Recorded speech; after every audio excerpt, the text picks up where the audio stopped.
nutrition seems to be something that everyone is interested in, whether you are an expert in it or you're just kind of dabbling around, or even on social media. It seems that lots of different topics about food and nutrition are just everywhere, and it is such a fascinating topic because what we put in our body really does truly influence how we act, how we feel, how we sleep, all of that kind of stuff. So today, I thought it'd be really fun to go through some differences between food and nutrition in Poland and America. I am a dietitian, I am also American, but I live in Poland, so I feel that this is the perfect topic for me to sit down and just really talk to you guys about kind of the things that I have experienced from living in Poland, but being an American nutrition professional. So before we get started, be sure to give this video a thumbs up and subscribe to my channel for more videos all about Poland and America, my thoughts about living abroad and all of that kind of stuff. Wait. Before we get started, I need to make a quick disclaimer. I am a dietitian. I am a nutrition professional. I have my 4 years bachelor's degree in nutrition and dietetics from the University of Nevada, Reno.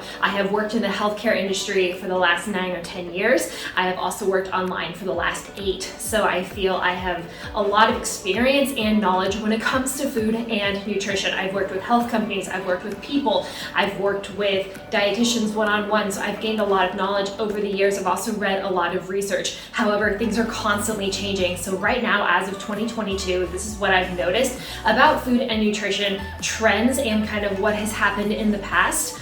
I can't tell you what could possibly emerge. This is just what I have noticed over the last, 8, 9, 10 years of being in the professional space. So if you guys have any comments or questions throughout this video, please leave them down in the comments below. I love to talk about food and nutrition. So if it's something you guys are interested in, just let me know and I will continue to make some videos around food and nutrition, whether it's Poland or America or both. So let's go ahead and actually dive into the video now.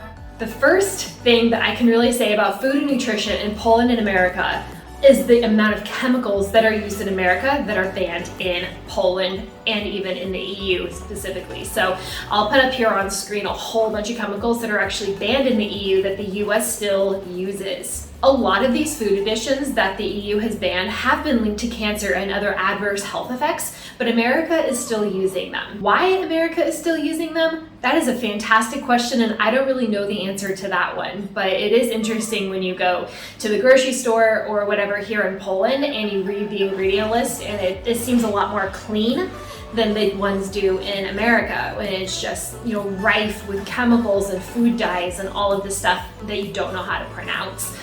Here in Poland, you can't pronounce it because it's in Polish, right? But in general, in America, it's just like a whole bunch of chemicals that are just everywhere.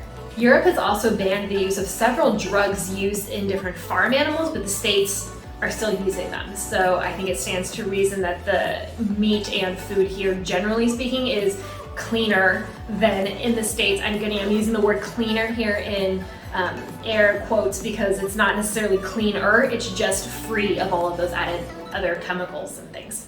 And also interesting too, many European countries limit the use and import of GMO foods, whereas the States, it's kind of just seems to be open borders. So now that we're nice and warmed up, let's hit a hot button topic on food and nutrition, and it's going into the healthcare system of America. I have an entire video on my channel talking about my experience living in America and going through the healthcare system, so I'm going to link that up here in the cards, so go watch that when you're done with this video. But okay, let's start with America and kind of just break it down. In America, the healthcare system is all about the money. I said it, I'm not going to apologize for it. The pharmaceutical industry is huge. We all know this by now, or if you don't, there you go. The pharmaceutical industry is just all about making money, and they're all about profiting as much as they can. And they don't really care who they hurt in the process, they just want more money.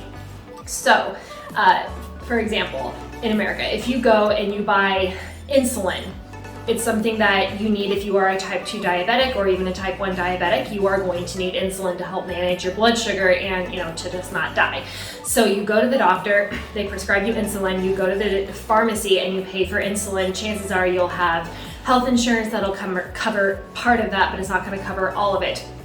Fun fact, the US is actually the country where you spend the most on insulin out of anywhere else in the world. Gone crazy, it's through the roof. It's very, very expensive. Whereas here in Poland, it's like $5 for you to get insulin. So it's like, it's the exact same drug, it's made out of the exact same stuff, but yet the US is profiting so much off of the expense of other people's health and finances.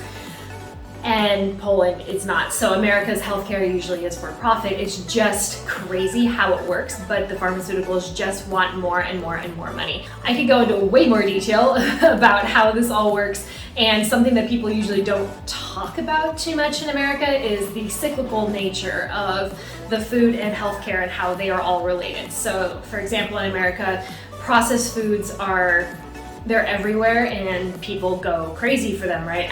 Like the processed foods are high in added sugar. You have, the sugar sweetened beverages, you have the trans fats, saturated fats, all of that kind of stuff, right? And so many of those things have been linked to chronic diseases, for example, like diabetes and, becoming overweight or obese. And so you'd go to the doctor to address those issues. The doctor would say, again, prescribe you insulin. You go to the pharmacy, and then you continue to eat that food that is making you sick. So then you go to the doctor, they give you insulin, you go to the pharmacy, you pay the money, and then the cycle just keeps going and going and going.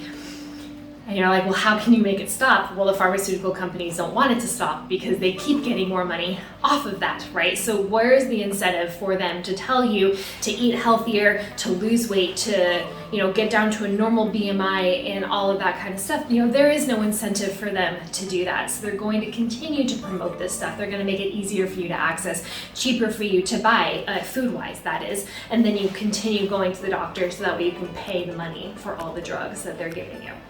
Of course, everyone is different, like different situations are different. Of course, you will need certain medications for certain things that is not food related, but I'm saying for just an example, that is kind of how the cycle works. And if you are, like when I worked in a hospital, it wasn't necessarily about nutrition education, it was just more about giving people like the worst type of food possible, and it would just make them not feel good. It would possibly lead to more chronic diseases and things like that. So it's not all it's cracked up to be when it comes to just live healthier and all that kind of stuff. It seems to be a more suspicious agenda behind all of that. But again, no one's really talking about it because it's kind of like a taboo thing to talk about. No one really wants to bring it up, but I'm bringing it up to you guys because that is just what I've noticed and what I've learned, especially from so many other people. So have you guys noticed that? If you are an American or you are overseas, have you noticed that, like people talking about it? I would just be super interested to know. So leave your thoughts in the comments below.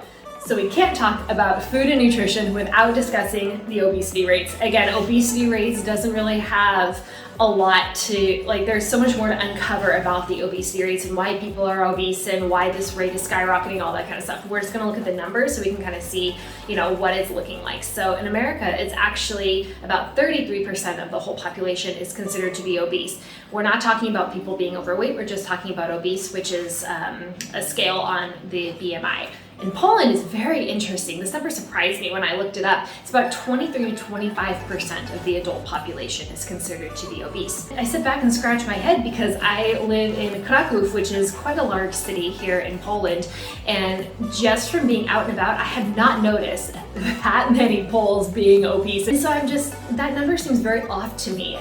It's the most recent 22 statistics. So of course, I'm sure it's correct, but I'm just not really sure where they're getting this number from because, again, just being out in Krakow, I'm not really seeing a lot of obese Polish people. They're more obese tourists that I see coming through. It's just very interesting because in America, when I was in America in November, it was so many people were like that, and here in Poland, definitely not so much. But anyways, that's what the statistics say. So I thought that was quite interesting. So now that we've talked about the differences between, at least some differences between food and nutrition in America and Poland, some of you may be wondering, are there really any differences between both of these diets, from these two different cultures and countries? It's actually quite interesting, kind of just from what I've noticed around here. I don't know if it's really that much different. Poland does seem to become more westernized as, the longer that we're a part of the EU and, more fast food chains and processed foods and stuff make their way over here. So I am starting to notice a lot more of that Western diet come through here in Poland. So for example, at the grocery store, it's so interesting to see people in front of me or behind me with their carts, and, they'll have a whole bunch of cured meats and, just processed goodies and cakes and cookies and chips and things like that, sodas, like that kind of stuff. Though they love their juice and white bread. White bread's a big thing, as well as like candies and stuff like that. So it's just very interesting to see Polish people kind of like eating more American foods. And it's just, I don't know why it's adopted or kind of made its way over here in such a strong fashion. But yeah, I've definitely seen a lot of that, and especially with like different fast food options around Poland, we're starting to get a lot more of them. So in that respect, that diet isn't too different. In America, again, it's pretty much the same thing. A lot of processed foods, sugary drinks, foods with trans fats, excess sodium, that kind of stuff are very prevalent over in the States. And again, they're becoming more prevalent here. I'm starting to see that more and more. So I would say it's a pretty big similarity between Poland and America, right? The only difference I think is America is more diet obsessed, where they're just always trying to find a new diet, but yet we are consistently like the fattest country in the world. And then it's just interesting to see all these other countries kind of start to mimic what America is kind of doing when it comes to the types of foods they're eating. So where does that leave us? I think the moral of the story is that, both countries have their differences, but they're also quite similar when it comes to a lot of things. And I just think it's super interesting to be, a nutrition professional over here in Poland, seeing things that I used to see in America, but happening over in a different country. And, of course, some things are different. The chemicals are definitely very different. The food tastes different because there are really those crazy chemicals. The healthcare system is different, and the overall agenda is a little different. But things are also the same. And so it's just going to be very interesting to see as we progress, later throughout the 2020s. And see if we are going to get more nutrition education coming through schools, if people are going to start taking their health more seriously, or being more cognizant of what is going into their food, and possibly growing their own things, or just doing something different than just going towards processed foods. But we'll see how it all kind of pans out. Again, I'm not saying anything is good or bad. I'm just saying these are differences. And there's so many different nuances that go into food and nutrition. That's obviously why I went to school for 4 years and I worked in the field for 10. So, it's a very complicated topic, but it can also be simplified. So if you guys like this type of video talking about food, nutrition, health and wellness, that kind of stuff, I would love to know your thoughts in the comments below. And I would also love to know if you are from America or Poland or anywhere else in the EU, and what your thoughts are about any of these things I talked about today. So again, if you guys like this video, be sure to give it a thumbs up, subscribe to my channel, and I'll see you in my next video.